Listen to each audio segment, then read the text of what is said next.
But it was very unexpected. I got the call while I was grocery shopping, and I just left the cart there, just walked out and left. And by the time I got to the house, he had already passed. So it was very unexpected. That was probably the most difficult time of my life. Hi, and welcome to 5 Random Questions, the show with unexpected questions and unfiltered answers. I'm your host, Danny Brown, and each week I'll be asking my guests 5 questions created by a random question generator. The guest has no idea what the questions are, and neither do I, which means this could go either way.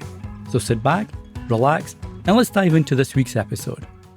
Today's guest is Dan LeFebvre. Throughout Dan's career, he's produced hundreds of tutorials covering topics such as productivity and project management, 3D modeling, fluid dynamics, and visual effects. Dan is also the host of Based on a True Story, an excellent podcast that compares Hollywood with history. So Dan, welcome to 5 Random Questions. Thanks, I'm glad to be here. And your bio, I mentioned there, it's really cool. I love that teaching visual effects are part of it, or VFX, as you mentioned in the green room while we were chatting before recording. Given your podcast is about Hollywood and how it portrays moments in history, is there an effect in a movie that you thought, wow, that made that moment stand out and really put me in that time and place? Probably the first thing that comes to mind is the 2019 movie Midway. They had some really good visual effects that, like, from the airplane's perspective.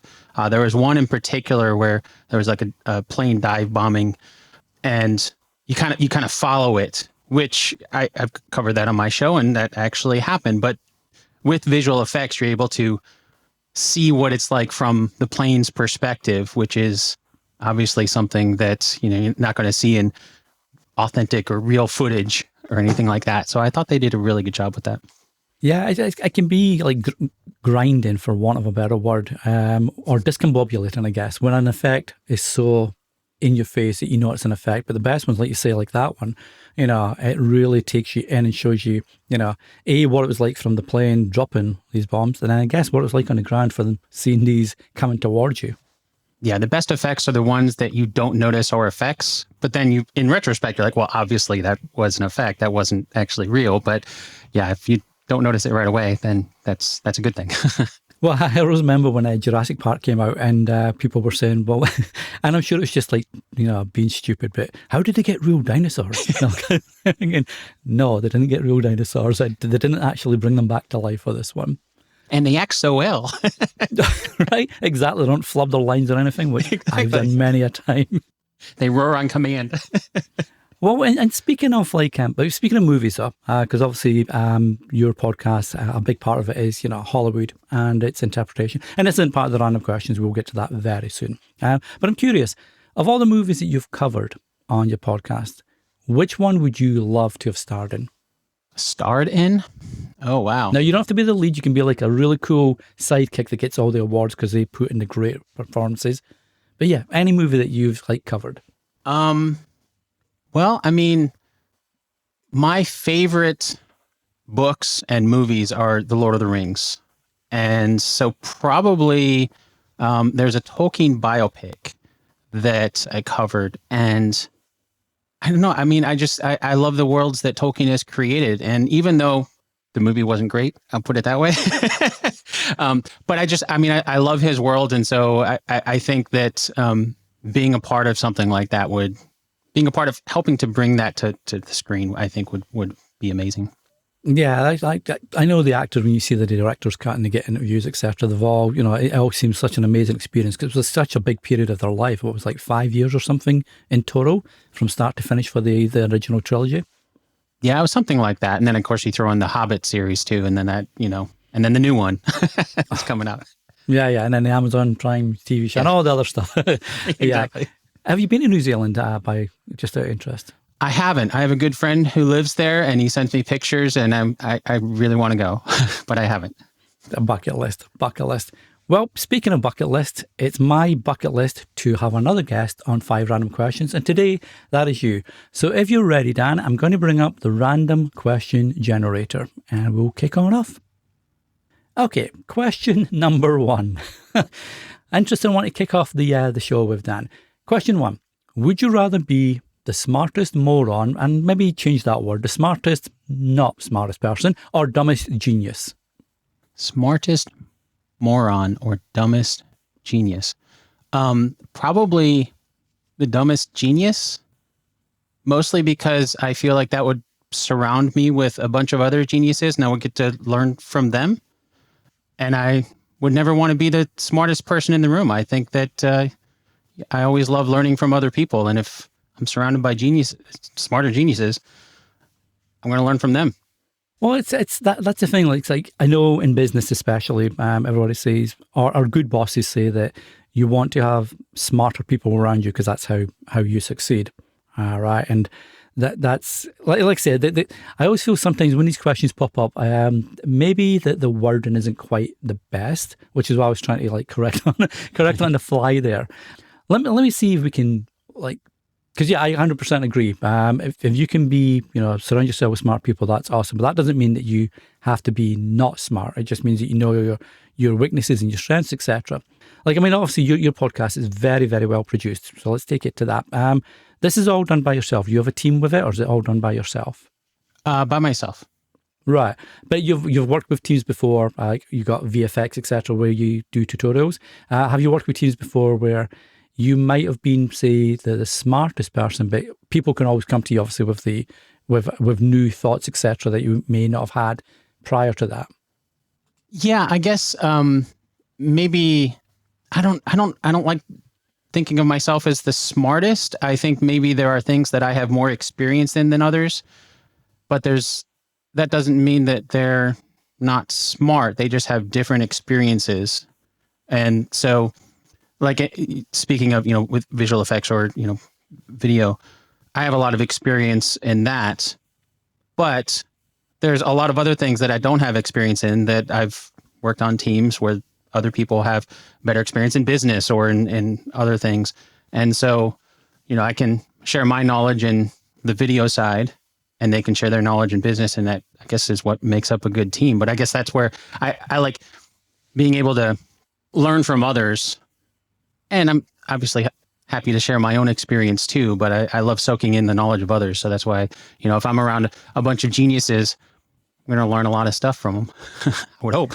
Well, hopefully. I know, this show's not political at all, but I know there's like discussions about certain people online being geniuses, but may not do genius things. So it's interesting when a term's thrown about being a genius, or the flip side of that.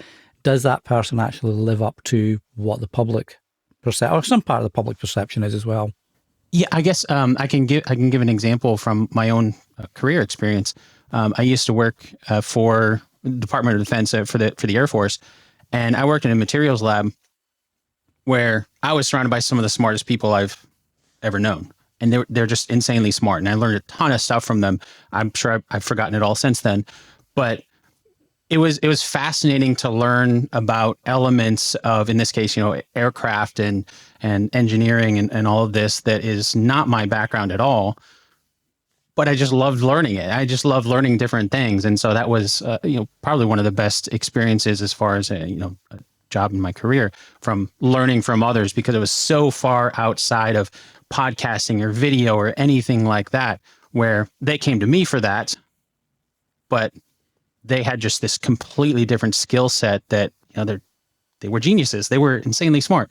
And so I love learning from them, even if it was something that I haven't used since then. As far as engineering, I'm not an engineer, but it was, I guess that would be the answer to that. Yeah, no, I hear you. It's like my wife and I, my wife and I have this conversation, back and forth. About our kids. We've got two kids, both teens. So obviously, one's in high school, one's going to high school next year. So a lot of it's about education at the moment, and learning and grades and all that kind of stuff. And I'm more a fan of grades are important, education is important. Don't get me wrong, but I feel if we can have maybe lessons on being a good person and life skills, etc. So economics, cooking, I guess you get cooking in that school, but it's stuff that you need to actually survive in life, as opposed to being a super smart person at algebra or, trigonometry. And we have this we don't have an argument, but I wonder what's your take on that? Do you have a preference that tie back to, do you need to be super smart to be a good person? Do you need to be, can you be a good person and super smart? Of course you can, but I'm just curious about your thoughts on that.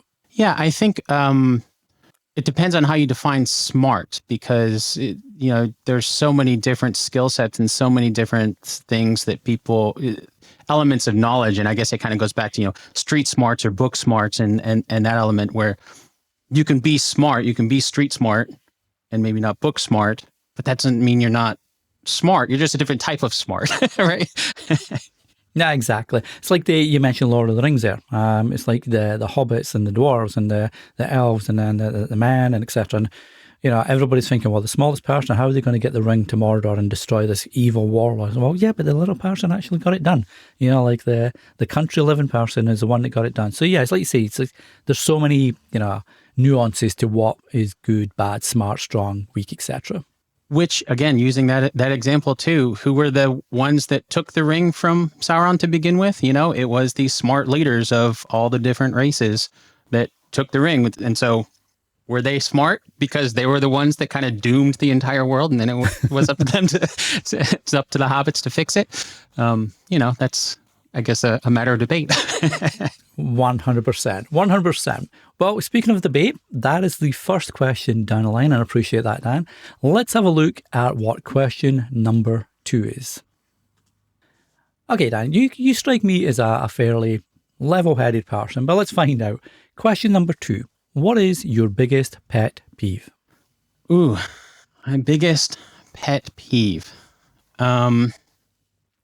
This might sound maybe like circular logic, but pet peeves are my biggest pet peeve. I feel like pet peeves come when somebody just doesn't understand somebody else, or maybe they don't agree with them. And there's a lot of, especially online, there's a lot of people who, you can call them trolls or whatever, but it seeps into the real world as well. And I feel like pet peeves are kind of something that gets under your skin, but it doesn't really have to. Like, you can be okay with not agreeing. You can be okay with, okay, somebody else does something that might bother you, but you're probably doing something that bothers them too. And, let's all just get along.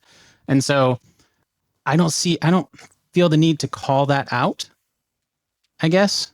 And so when people do that, when people have those kind of pet peeves, I guess that's the thing that kind of bothers me. You're like, okay, well, you're probably doing something too, and let's just agree that we're different, and that's the end of it. Well, that brings me to two things there then. So pet peeves, like you mentioned, it can be based on our perception and our understanding and our approach. I was watching a YouTube video the other day, and it was Bill Burr. There's like a comic online that his whole shtick is bringing other lesser experienced comics that are just starting out, I guess, comedians into like a stage area, and then basically just ripping them, for ripping their act, ripping them, etc. So Bill Burr was on the panel. There's a whole 3-4 of them in the panel that judge, if you like, the new comedian, and he stood up and pushed back against this main comedian, saying, well, but who says you're funny? How do you know this guy's not funny? It just came up and you haven't even let him speak yet, based on what your perception is. This is like a crappy, horrible show. Why'd you do that? Why? So that was like a nice, sort of example of what you're on about there, where it's, you're pushing back and understanding, well, just because I don't find X doesn't mean that Y is wrong, for example. Yeah, I think comedy is a great indicator of that. We all find different things funny. From my own background in visual effects in the creative world, that's another element where you look at something creative. You look at movies are a great example. We all like different movies, and there may be common denominators, but there's, what's a good movie? You go to Rotten Tomatoes and look at movies that are rated horribly, but you might watch one and be like, actually, I liked it. There's nothing wrong with that. We all just have different tastes. Well, as a Star Wars fan, I 100% buy into what you just said there, 100%. And especially over the last few years with the new sequels, etc. It's just like, I've never known like the Star Wars fandom to be so divisive as it is currently. And it's sad to see, because I mean, it should be a celebration, like you say, mate. You know, it's movies, it's entertainment, it's, you know, it's what makes you feel happy. And just because you don't like, you know, a character or a plot point that didn't meet your specific, why try take that away from someone who is enjoying that plot point or that character, and maybe seeing an underrepresented, you know, part of society that's on screen that wouldn't have happened otherwise had this movie not been made, for example. Yeah. I think, and that's, everybody wants to have their own opinion. And if somebody else doesn't agree with that opinion, then some people just get upset about that instead of, okay, other people have different opinions. You might like the way this character was in this movie, or the direction, their character arc, and whatever, you know, turn that took. Somebody else might not, or vice versa. It's all good. It's all good. The follow-up, I mentioned it had two parts to this for the pet peeve. So the follow-up, I feel, where you can have a pet peeve maybe. So my pet peeve is dog owners that don't pick up after them. Not after the dog, obviously not after the owner. That'd be disgusting on so many levels. But yeah, after the dog. And if you're walking at night with your own dog and something happens, you stand in it, obviously that, you know, to me, that's a pet peeve. Which I feel was like a valid one where it can be a pet peeve that's not a perception as someone else. But I don't know, how do you feel? Yeah, I could see that. I think that's valid. I think a similar one too that, you know, could be, you know, the whole concept of leave no trace, you know, when you're going in parks and such, and you see trash around there. I think that's valid. That's a valid one. Thank you. I'll take that. I'll take that as I went. I'm going to put a little notch on my board there. But yeah, that's a good one about the trash. I went on a trip to Scotland a few years back, and we were in the Highlands and Islands, and we were on like a little city minivan stroke tour bus, and the driver was a local that knew all the best places to go.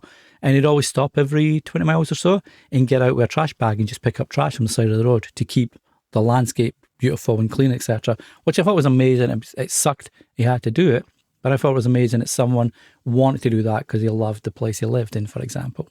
Yeah, no, I think that's great. And I think that's something that is maybe a small microcosm of a bigger thing, because, you know, you think of any sort of waste or any sort of pollution or trash or things like that. And in a much smaller sense, dog excrement could be as a form of trash or waste that's left behind, and we have much bigger scale elements of it too. So I feel like that's almost putting it into that same sort of category. It's bad when it happens, but also that opens up for other people, or hopefully the same person, but, you know, for people to right that wrong. Yeah, no, 100%, 100%. Well, hopefully the rest of the questions and the rest of the answers, we are not going to throw to the side of the road, and we're not going to class them as pet peeves. But yeah, 100%, I like that one, Dan. So let's have a look at question number 3. Okay, I'm curious. Question 3, Dan. What 3 adjectives would you use to describe yourself? Wow. I've always been horrible at bios and describing myself in any way. So I'm very forgetful, and man, that's actually a really tough one. That's probably one of the hardest questions. I'm not good at describing myself.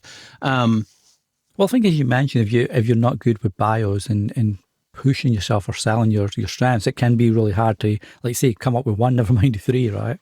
Yeah, no, I mean, I tend to be very, I guess, shy, quiet, reserved. I don't know if those are all adjectives or not, but there's a reason why I guess being a podcaster is easier for me, because I'm not going live in front of a huge, public speaking and such. I've done Toastmasters and found that is not for me. So anything along those lines, I guess, insert any 3 adjectives that are very shy and reserved, and it's not an adjective, but podcaster. Could be an adjective, I feel. It describes you as a person, what you do. But it's interesting. you're like, I think when I speak to podcasters, like this, one of the overarching traits that I find a lot is being an introvert, being shy. Like Tom Webster, who's very well known, obviously, in the podcasting space. You'd expect him to be confident when you see him speak on stage, etc., at events. He knows what he's talking about. He's got loads of data, etc. But he admits he feels that he's so awkward when he goes into events like that and he goes to networking afterwards. He'll be in the corner hoping to spot a person he knows so he can speak to that person for the comfort, as opposed to having to introduce and break the ice, etc., with other people. So it's interesting to see how many creators and people in the creative space, whether it's podcasters, etc., are shy, reserved, etc. Yeah, I think that would be me too. I mean, I've been to many conferences and it is a lot easier to sit in the corner. I also do like to people watch too, which is fascinating. But I guess I haven't interviewed nearly as many podcasters as you have here on this show, but I could see that is definitely the case. I mean, it's the case for me. But you think that makes you, and you genetic, it's not you specifically, but you think that maybe makes you not better, because that would be a disservice to people that aren't introverts in the creative space. More, I don't know, I'm trying to think of the right word here now, maybe more focused on what you're doing at the time, because you've not got the worry of people being around, you've not got the worry of trying to say the right thing to someone you're speaking with that's in front of you, etc. So you can just focus on the content and the story you want to tell, whatever that looks like on your shows and creative wise. I could see that. Speaking from my own experience, knowing friends, I have friends that are extroverts, and they can have a hard time sitting down for as long as I do. I mean, I can sit behind a computer for 12, 16, 20 hours a day, and really get locked in and focus on something and have no issues with that whatsoever. Whereas others, kind of get antsy and have to go out and talk to another human. Whereas I'm perfectly fine not doing that for a while. So I could definitely see how that then would lead into just that was the mastery 10,000 hours, right? Just redoing things over and over and over again. And you just get better and better and better at that and not breaking that. It's easier to get in those 10,000 hours when you're sitting in front of a computer doing it for a lot of time, isolated from people. Well, that's it. I mean, you've got, this isn't a video show, but if the listeners could see your background, you've got a very lovely, well-designed studio, and it looks comfortable and safe. And I can imagine that obviously helps as well. If you're introvert and shy, you don't have external pressures again, because you're in your safe space and you can just sit down and do what you want to do then. Yeah, definitely. Yeah, this set that you see here on the video side is not usually where I work, but yes, there's being able to control your environment a little bit more is easier to do when it's, your own environment as opposed to somebody else's. Well, I give you kudos for putting that amount of time in. I don't get antsy to meet people, but I'm of an age now where if I sit in a chair for more than 2-3 hours, never mind 20 hours, my bones start to tell me, that's not a good thing, Danny. That's not a good thing. Well, to be fair, it's not 20 hours straight. I mean, I'll get up and, refresh the water, hit the restroom, that kind of thing. But then, get right back to it. Okay. Yeah, I was going to say, because that's a good marathon there. That's an awesome marathon on there. But yeah, still, again, no, kudos to that. And I'm going to just throw a little bit of praise, and it shows in your podcast. The production quality is always top notch, mate. So it shows. So it just goes to prove that, yep, you might be introverted and shy, etc., but what you're putting out into the public face is good for everybody. Well, I appreciate that. Thanks a lot. You're very welcome.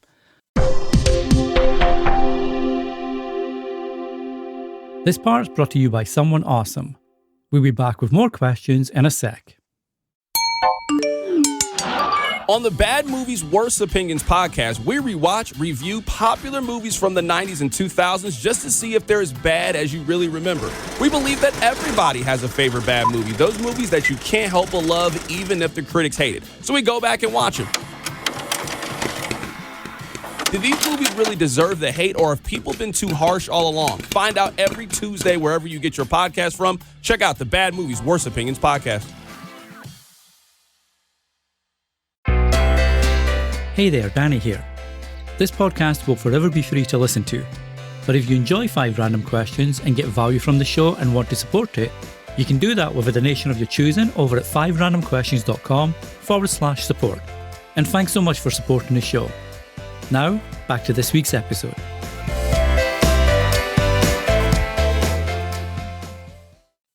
Let's move on and see what question number 4 is. I think I've had similar to this before, but I like this question, so I'm going to keep it for you, Dan. Question 4. If you could go back in time and change one thing, what would that be? Change one thing. Wow. There's so many various wars and things, but because there's so many of them, I don't know that changing one of them would make that much of a difference. Not to get too, I don't know about changing it. I was going to say not to get too religious about it, but I've always thought it would be fascinating to go back in time to witness pretty much any of the major moments in Jesus's life, because whether or not you're a Christian, whether or not you believe, it's undeniable that he's had such a major impact, or his followers have had such a major impact over the millennia. And so it'd be fascinating to go back. I don't know that I would. This almost goes back to the leave no trace. I've watched too many movies where people go like, I just watched Back to the Future, introduced my daughter to Back to the Future. And the whole concept is you're ruining everything by changing things in history. So I don't know if that would just cause such a butterfly effect, which is another movie, but that would cause, so many unknowns that I don't know that it would make the world a better place by changing anything, by, so many people say going back in time and taking out baby Hitler or something like that. And despite all the horrible things that might fix, it might make things worse, because there might be somebody else that picks it up and is unknown name that is even worse. Who knows, right? And I guess I would love to go back and observe history, but I don't know if I would change anything. That's a really good answer. I like that. And like you say, it's that paradox, right? You can go back and you can make that one change. And you said yourself, there's so many movies that show, the effects of that. Family Guy did an amazing episode when Stewie and Brian went back in time, and all the things they had to sort out when that happened. It was just crazy because they stood on a butterfly or whatever. But it's like you say, it's like it's hard because you might be doing good by stopping the First World War from happening and all the damage that did. But then if you do that, does that then create an issue for the population there? Because now that person that was responsible, if you like, for most of the stuff that went on, or the assassination, if you stop the assassination of the Archduke Ferdinand, and it stops the First World War from happening, does then something else happen because that person that assassinated him now go and assassinate someone else? It causes untold chaos elsewhere, right? Yeah. Well, would that even stop it? That's what was kind of the trigger that caused it, but tensions were so high that maybe some other sort of event would just trigger it anyway, and then you've stopped this one thing, but didn't stop the war overall. Or, that's one of those things where I feel like I would love to go back and witness a lot of history, but I'd probably leave no trace, and I don't know that things would be better by changing any of it. So flipping that a little bit, just right of center. So I completely agree, Ben. Changing bad things might make things even worse. But stopping something for good, which I know it doesn't sound different. I'm getting there. But let's say you go back to, let's say you're a massive fan of Buddy Holly, and he died in that plane crash after the winter concert. If you could go back and stop Buddy Holly, Richie Valens, and the Big Bopper from getting on that plane, and they continue, would that be worth doing to see what, because they were really just kickstarting their careers at the time then. They were just about to be huge, I guess, and then they got it taken away. Would it be interesting to see how their careers would have gone? Or would that have maybe stopped others from taking their place, because now Buddy Holly's here, so you might never have had Elvis, you might never have had the Beatles, that kind of thing, so I don't know. Yeah, that's a tough one. Fun fact, my best friend is actually a distant relative of Buddy Holly, but that might be something that would be worth changing. Like one of those, not to minimize their deaths, but a smaller event than, trying to end World War I.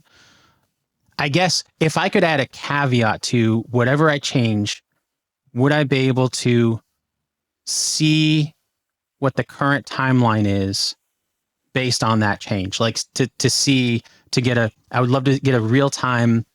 If you change this is what 2025 is going to look like, something like that. Because then I get a much better indication of, okay, this is the right thing to change. Like going back to the movies, Back to the Future, right? In Back to the Future 2, I think it was, where Doc is like, oh, I already went into the future and figured out everything stems from this one event where he gets put in jail and that triggers a chain reaction, right? So he already kind of figured a lot of that out. So if I could do something like that, of course, well, maybe a bad example because things still go wrong in Back to the Future. But, if I could kind of figure out, okay, this is where that one thing happens, and then, yes, things actually will be better, then yeah, I could make some changes then. Yeah, that's a doable one. It does offer the the ethical side of it. Then do you change it to your own satisfaction and it ruins it for other people? It continues. It just never ends. Then, right? It's like it's like that. I think Reacher, not Reacher. Justified, a TV show I watch. It's based on Elmer Leonard books for Raylan Givens, and that love the TV show. And there's a in season 5, I think, or season 6, there's some bad guys, and one of them was in the Iraq, I think, doing a tour, and he got shrapnel on his head, so it's given him some brain damage, so he can't speak quite as freely or think quite as freely, and he's trying to process what would happen if he had to kill someone he's supposed to kill, because if there was a witness came by, then he'd have to kill that witness. Well, what if another witness came by? Now you've got to kill that witness, and it never ends. And I guess to that point then, it'd be great if you could see what happens 2025, 2026 as a result. But then does it actually end and be that good result? Or now does something else happen because of that, preferred result initially, if that makes sense?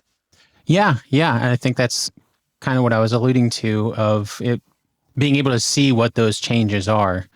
I don't think it would be a good idea to go make changes willy-nilly without knowing what it's going to affect. Because things could be worse, or it could cause this chain reaction of, you're going to have to, if you do this, you're going to have to do this and do this and do this and do this, and that is the plot point of so many movies, where they try to do one thing for good, and then it's, well, now you got to do this, now you got to do this to cover it up. You think of things like Breaking Bad or Ozark, where it's like things start off where he's trying to do something good. He's going about it the wrong way, but he's, trying to do something good for his family. And then things just get worse and worse and worse and worse and worse. And before long, you have a great TV show out of it, but I don't know that that's a good ending.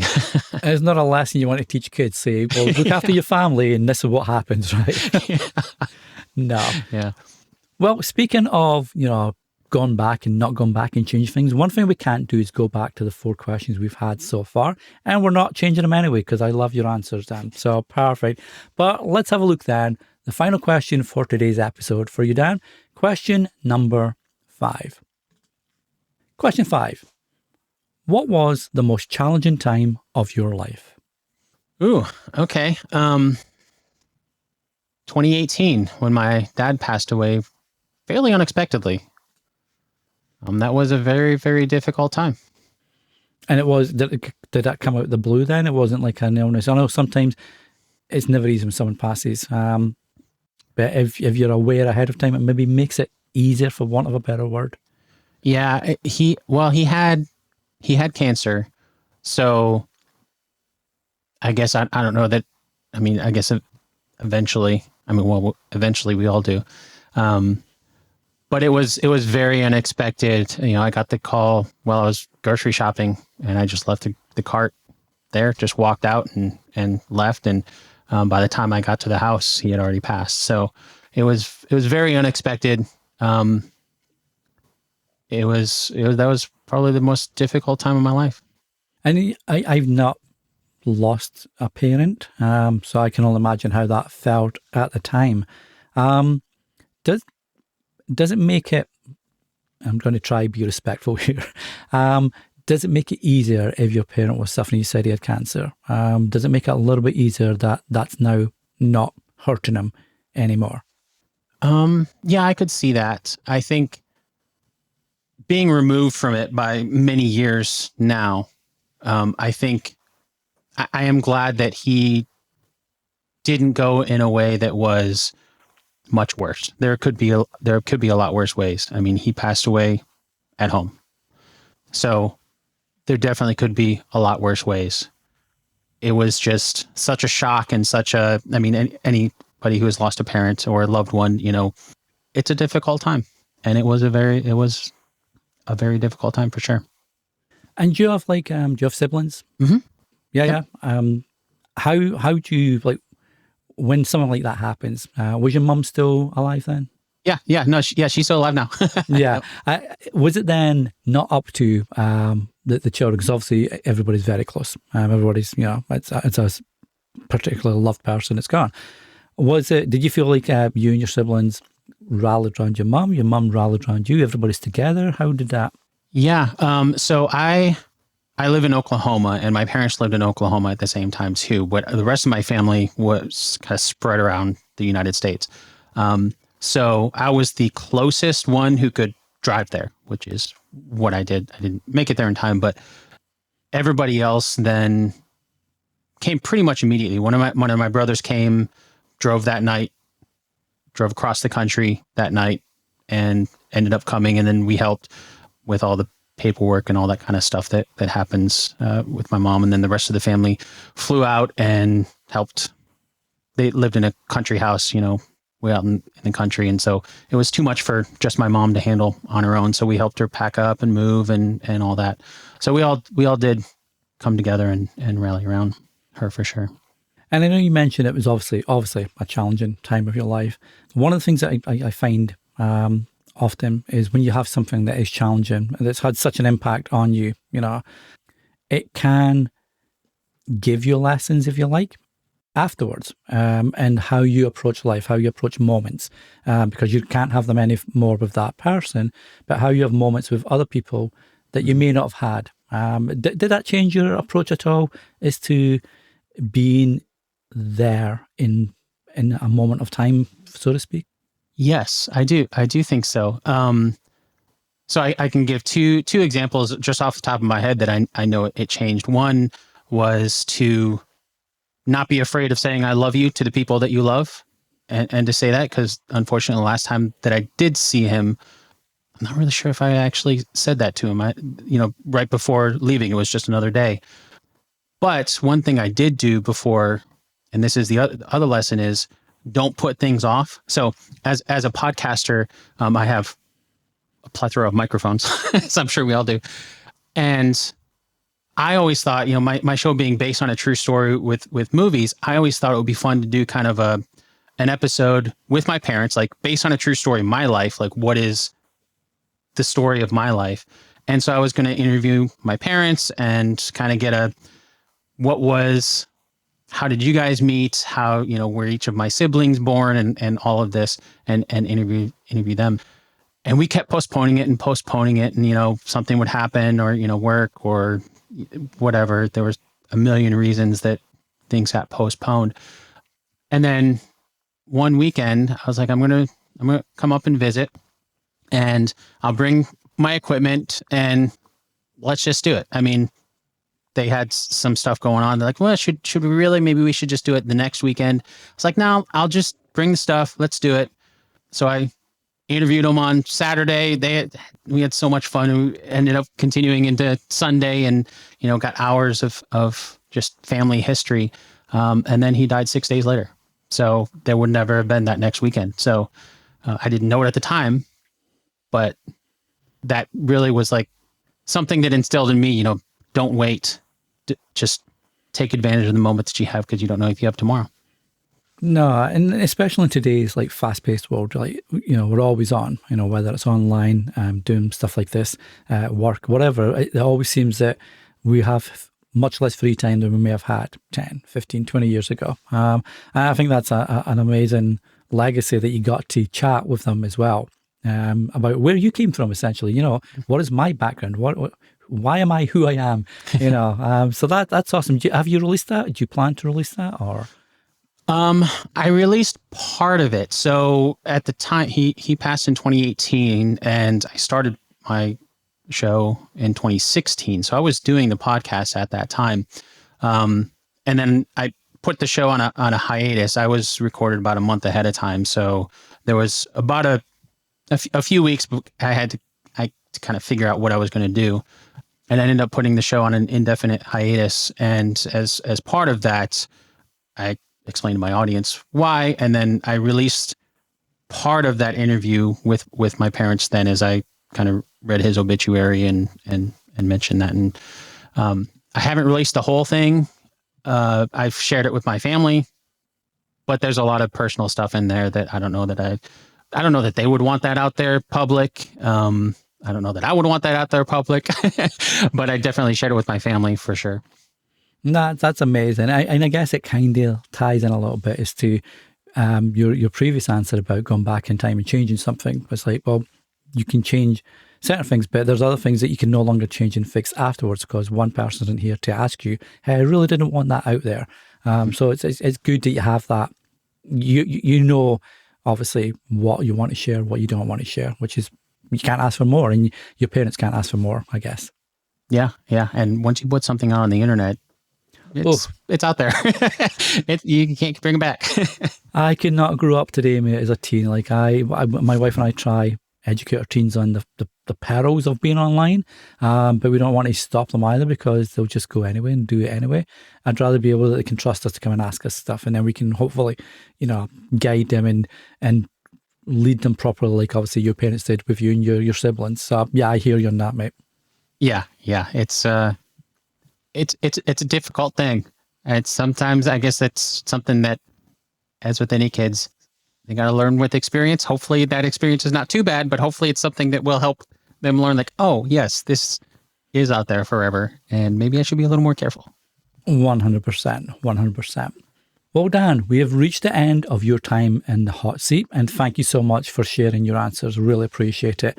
As is only fair, because you have spent that amount of time in the hot seat, it's now time to hand over the question and baton to you, good sir. Okay, well, let's say you're given the budget to direct any movie that you want. What is a quick synopsis of your movie? That's a good one, because I've got so many tastes in what kind of movies I like.